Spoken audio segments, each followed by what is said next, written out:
By the way, there's a new patch.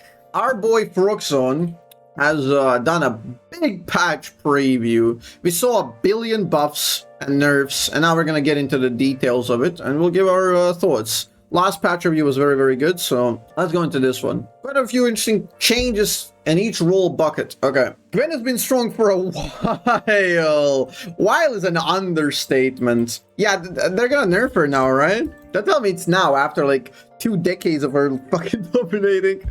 And I mean, it's understandable that she's gonna be broken now because they've buffed all of her items. We talked about this. We talked about this in the previous patch preview, how this is precisely gonna blow up in our heads, and we're gonna have Echo broken, Gwen broken, champs like this. Specific users of Nashor, Lichbane, Deathcap, or Rocket Belt, Lichbane, Deathcap combos, right? Because all 3 items get buffed. And when 1 item gets buffed, that's good. But when 2 get buffed, it's like a exponential growth value. And when 3 get buffed, it's like even better.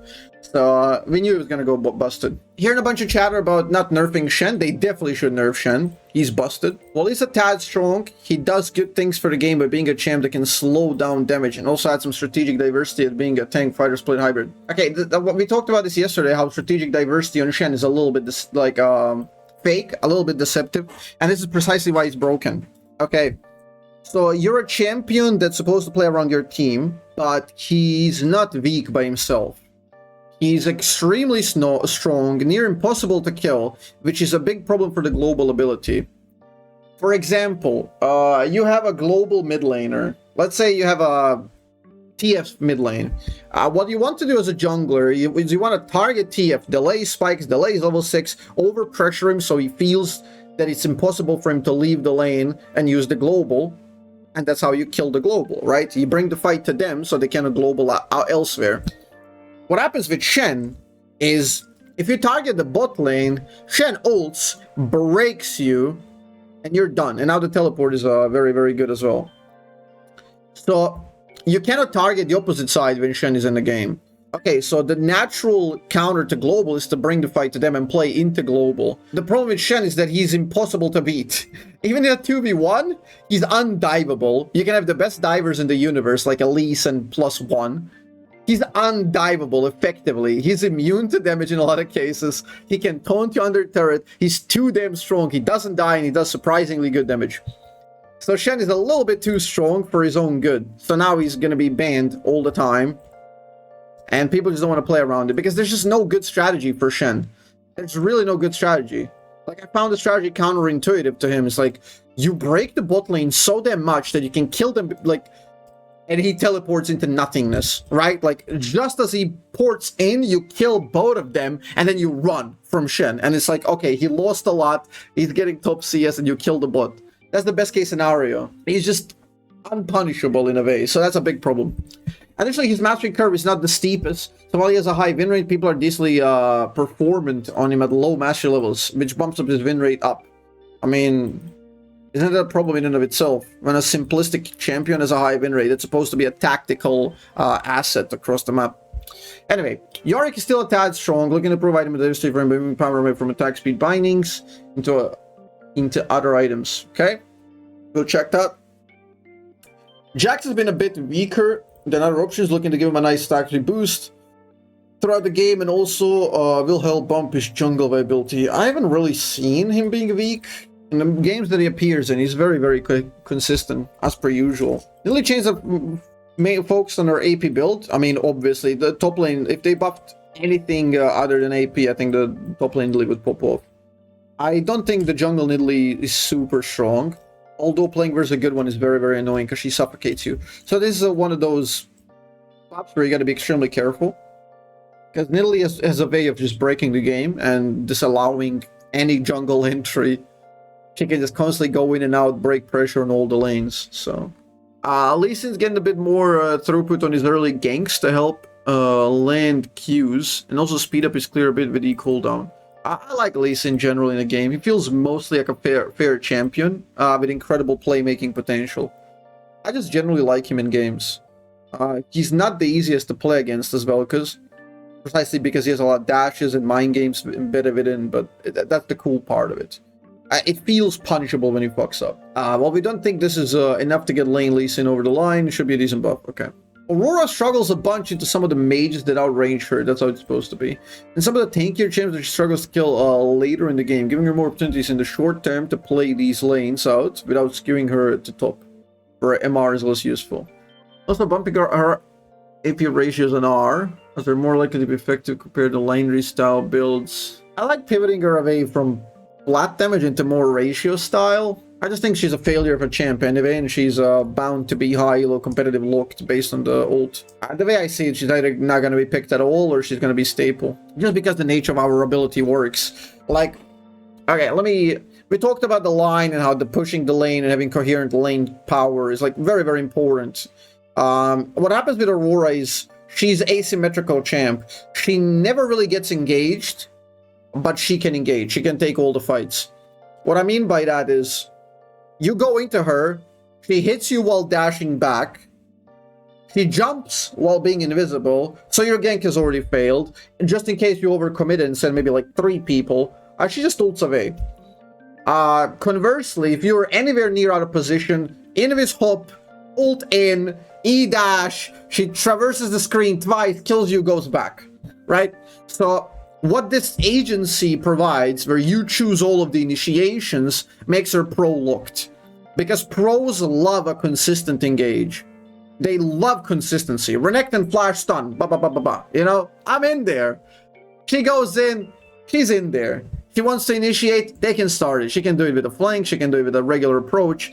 She's just annoying to deal with in a way. So yeah, I just don't like her design at all. Anyway, LeBlanc is another burst story enchant has been worse for very recently, yep. Giving her a bit more opportunity to drive tempo through the game, especially with a big buff on her level 11 spike. Oh, interesting. We'll read. Twisted Fate also been struggling to keep up with the meta because it's often too slow to get going. Looking on to try to get the game going faster compared to his other global or semi-global contemporaries. I feel like TF will always be better as a utility build compared to like pure damage. Situational angles for ADTF to also be playable in some spots. I was getting a bit of a tap down. Yo! Finally. I mean, it doesn't change your W versus E incentives too much. Emax second normally predicts higher levels of play.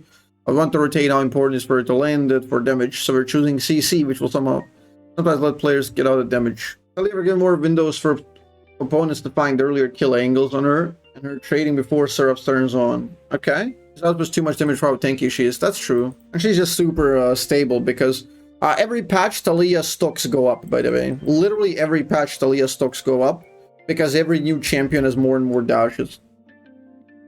She has to be constantly nerfed down a little bit because she's just going to end up being the best champion in the game. Like, straight up. If you project like the game, how it goes, she'll be the best champion in the game. Some buffs to Aphelios early game here, maintaining his slow and assail with high output playstyle. He's such a weird character. He's such a weirdo. And yeah, I think his early is a little bit garbo. If there are spots that can be saved, should be pumping output a lot better, and this will be decent buffs. Early, his area has been away. Okay, whatever. We have Samira. Wait, Samira? Has been out of the meta. Yeah, that's a success. That is a major success. Especially in high levels of play for a long while. Shieldbow Ganj has been struggling to be able to pop off on the first item spike. And her laning has been nerfed considerably. Callista, finally. Senna, finally. Well, not finally, but she's just been picked every game this patch. Literally every single one. Bard. Amp him up! No waiver buffing Bard. Bro, I feel like Riot Games is so clueless about Bard. There's just nobody plays Bard. Nobody plays Bard, but he's like consistently one of the best champs in the game. Because he's just such a weirdo. People are so afraid to pick him because he's different, because you have to like run around, collect chimes, all of that. Nobody wants to play him because he's weird. I don't know, like, it's so weird buffing him. He could face the Callista engages, for example. Yeah. Well, that would make him viable. It's not particularly long-term sustainable. Oh my god, what is the buff? They gave him 5 move speed! Nah. That is crazy, man. Remember when I talked about how if they gave VelKoz like 5 move speed, that would unironically make him so damn good. Now, you put that on a better champion, on a better VelKoz, who already has, with the new Electrocute, infinite damage output. He has sustain, so he's an enchanter with a long-range engage, crazy mobility on his journey. Like, his mobility should be nerfed in-game. He should have to rely on journey for traversing Like, you do realize he gets move speed bonus when he picks up the chimes. Very often you're gonna see Bard run past you like 750 move speed anyway. You don't think this is gonna snowball? That is unreal. For a champion that always chooses when he initiates, his W gives him move speed. He has a journey, his passive gives him move speed, and he can initiate from long range. This is unbelievable. People have no clue how busted 5 movement speed buffs are. This is gonna get reverted next patch. He has to be. I'm pretty sure this is gonna get reverted next patch. There's no way. We had an Aatrox buff that was been cold, basically predicted by Nail. He's been a bit weak. I don't mind Aphelios. Aurora base MR32, our AP ratio, pretty hefty. We got Belvet buff, Garen, Jax. Jax more attack speed, I guess that's more in direct matchups. I'm glad they're not giving him more like cooldown or utility, because he's already super stable anyway. LeBlanc E2 AP ratio 85. Our cooldown down by 5 seconds on... No, 5? 10, 5. Yeah, that's a major spike on 11. The playmaking and snowball on LeBlanc is going to be crazy here. Is it going to make her way better at what she already does? I guess. But it's not going to make her broken in a versus like champs that already counter her anyway. I don't think it's going to do crazy amount for her win rate overall. Because people pick her in good and bad spots anyway. That's just the nature of solo queue. But in a targeted pick where pros want her or high elo players, she's going to be phenomenal now. Lee Sin E cooldown 1, slow amount 35 to 75. That's crazy. Lee's going to be very strong here. Mordekaiser Q damage on max rank. Yeah, nobody cares about that really. Nidalee E AP ratio 40 to 55. Damn, that's pretty insane for jungle Nidalee. I don't know why we're buffing Samira. Highest pentakill champ in the entire game by far. TF ult 20 seconds on every rank. Bonus attack speed 5% overall. This is massive. 20 seconds on anything, like it's so big. It's really consistent for his early game.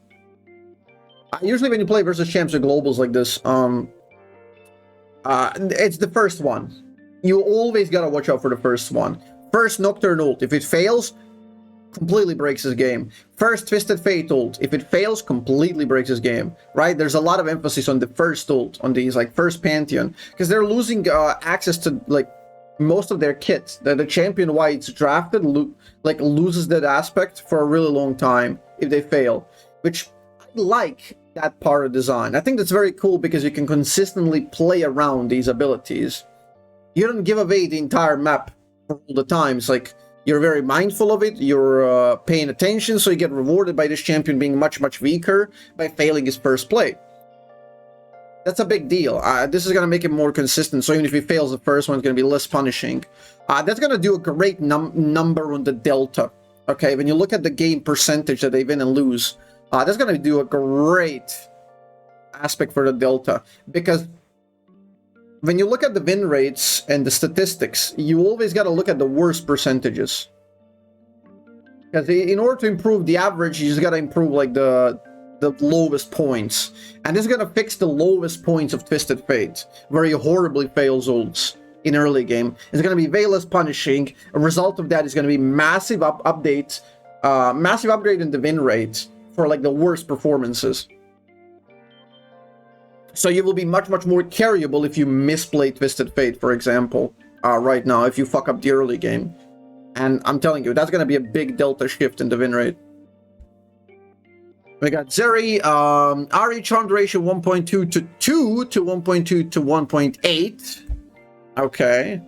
I think that's totally fine. Ari's been too reliable. Because charm, in high elo, charm is not really a skill shot. You don't ult when you gamble charm in most scenarios. You ult when you're picking people off because you have like 20-second cooldown on ult with Malignance. And you're gonna always do like ult, and you're gonna charm them melee. So it's like, you know, I think this is fine. Our cooldown goes up in early, so this is a pretty hefty nerf for Ahri. You can imagine the exact opposite of what we talked about the Twisted Fate goes to Ahri here, right? Failing first ult now is going to be much more punishing. For example, if let's say I'm VelKoz into Ahri mid, I do full combo with trade ults. I get her low with trade ult. She recalls, I recall. I come out with a bit more AP. She has no ult. She has no safety. I'm gonna get my ult full combo. Hers is like 5-10 seconds, right? And now she dies instead of a trade, and it's a massive deal for the game. Again, this is doing the exact opposite. This is punishing the worst performances of Ahri. Okay, which is going to do a good number on the win rate delta. It's going to lower it, incredibly so. Azir loses 5 move speed. Okay, I guess Bard took that shit. And attack speed gone. This is pretty bad for Azir. Azir is one of the most consistent mid laner mages that can go side lane. It's going to be a pretty big problem for him. On sides, I would think. Because there's a lot of walking. So yeah. It's gonna have to be... I generally like when there's less move speed. Makes gameplay a bit more methodical, tactical, punishing. But yeah. Alright, the Bard thing is mind-boggling. We got the Gwen nerf after decades of Gwen dominating. Like, the entire Korea trip before the Lichbane, Nashor, and Deathcap got buffed. The entire Korea trip, Gwen has been picked every single game. Literally every single game. And now they finally decide to nerf it. 20 HP. Well, what is the 20 HP value? About 50 gold value. That's like 55 gold value, something like that. Right? It's about 50 gold value on his base HP. It's pretty decent, honestly. It's a hefty nerf. W cooldown 22 to 18, now 24 to 18. Early W gets punished. That's big. That's big. I think these nerfs are like way too late, but they should have happened. Kalista, same value on base HP and Q cooldown.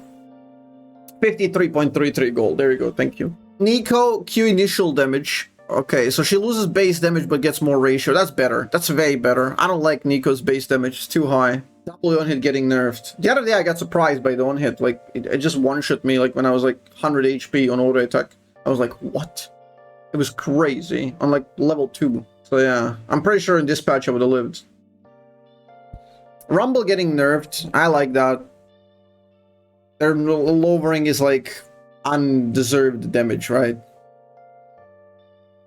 Seta getting a massive nerf now. It was overtuned. Talia base MR to 28, making her more vulnerable. I really like that. And Empowered Q slightly worse. Empowered Q is like the most skillful one to use, I guess. So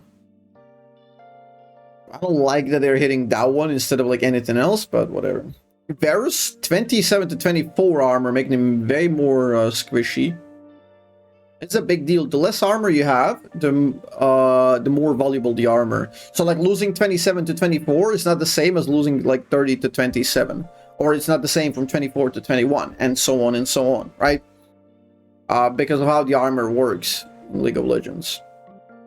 The more you have it, the less valuable it is. Or the less you have it, the more valuable it is. So this is a big deal for early game. I imagine it's going to sway a lot of early game flips and fights. And we got Yorick. Baseline on the Q nerfed. Mistwalker attack speed. Bonus gets... what? Mistwalker attack speed of 5 times Yorick bonus attack speed into 0.5 to 8 per level. I'm guessing this is some sort of calculation which winds up lowering it a little bit overall, but yeah.